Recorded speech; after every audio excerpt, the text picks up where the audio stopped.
Welcome back to Oxendine Law, our podcast. Look, not every divorce has to be a contentious courtroom battle. In this episode, we're going to introduce you to the collaborative divorce process, which is a very peaceful, collaborative, easy, smooth approach to resolving your divorce dispute. So if you're hoping to settle your case with dignity, compassion, speed, this one's for you. That's exactly right. So a lot of times we hear people ask us a question about what is collaborative divorce? What are we talking about? I've seen a lot on the internet about collaborative divorce.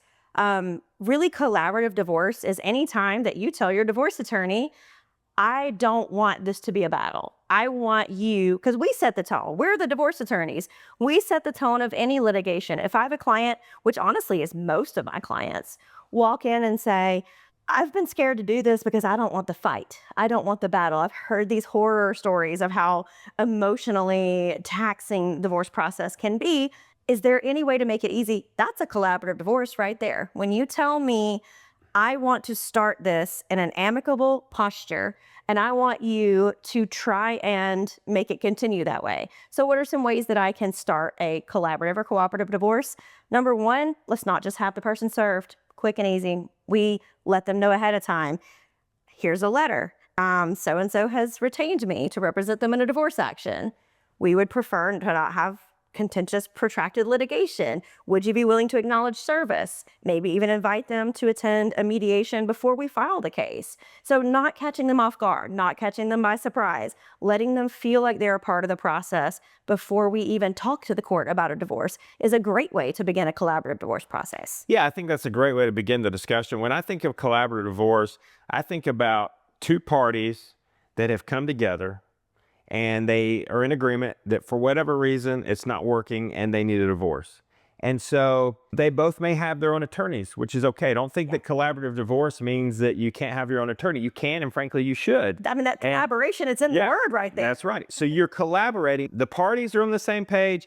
The attorneys are on the same page with what the goals are and what the parties want to accomplish, but we just don't have all the pieces of the puzzle put together. So the collaborative process to me is the parties being on the same page, the attorneys being on the same page with the process and how we're going to get there, and then we actually work in concert with each other. We may hire a joint financial expert. Let's say there's a business that needs to be valued. Well, we collaborate together and we agree to hire a joint financial neutral that's going to do the accounting and give us a number that we're all going to use to work off of to try and reach a settlement. A joint appraisal on the house, or simply a stipulation as to the value so that we don't have to hire an appraiser. These little steps like this bring the process to become collaborative as we're progressing through your litigation. Right. So collaborative just means we're on the same page. We're working together to achieve a common goal and an amicable common result. Right. I've had clients come in and talk to me about my spouse has hired an attorney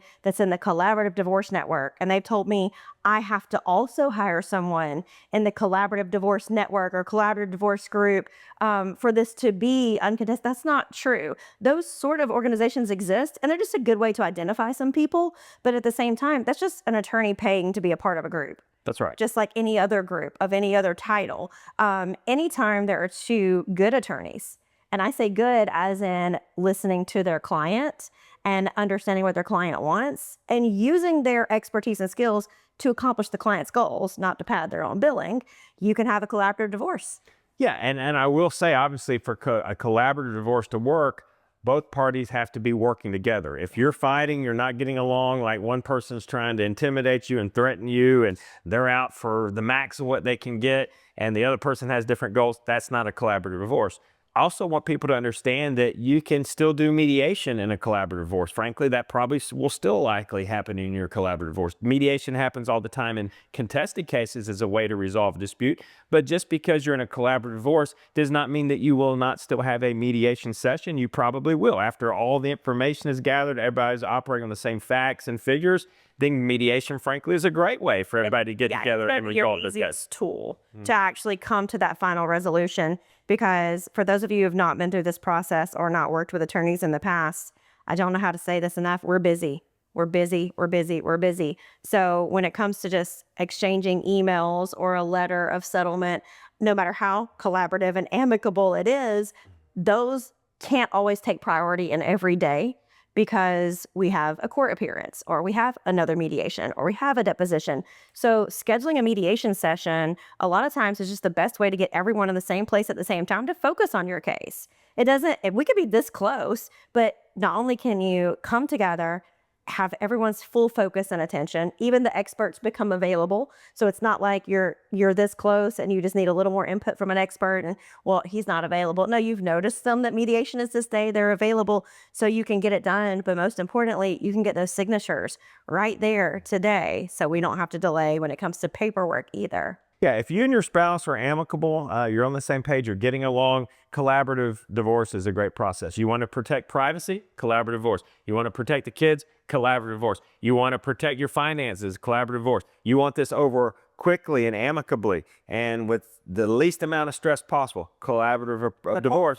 But it does require both parties to be working collaboratively together. Right, but also protecting yourself, collaborative divorce. Sometimes Jarrod and I both have seen clients who come in later and they signed something they were given because they said, well, I didn't want to fight. Just because you don't sign the first thing you're given doesn't mean you can't have a collaborative divorce. All you have to do is say, okay, great, I'll have an attorney look at it. And if you bring it to us and say, hey, this looks good to me, but I'm not a legal expert. I don't know exactly what I'm looking at. Jarrod and I can tell you things that, okay, it looks good, but I would suggest this or that, and we can still collaborate to get it into a form that protects you without starting a battle. Yeah, don't think to be a collaborative divorce, you can't get your own counsel. You should. And frankly, if your spouse comes to you and says, hey, I want to do a collaborative divorce, I found an attorney that we can use. Guess what?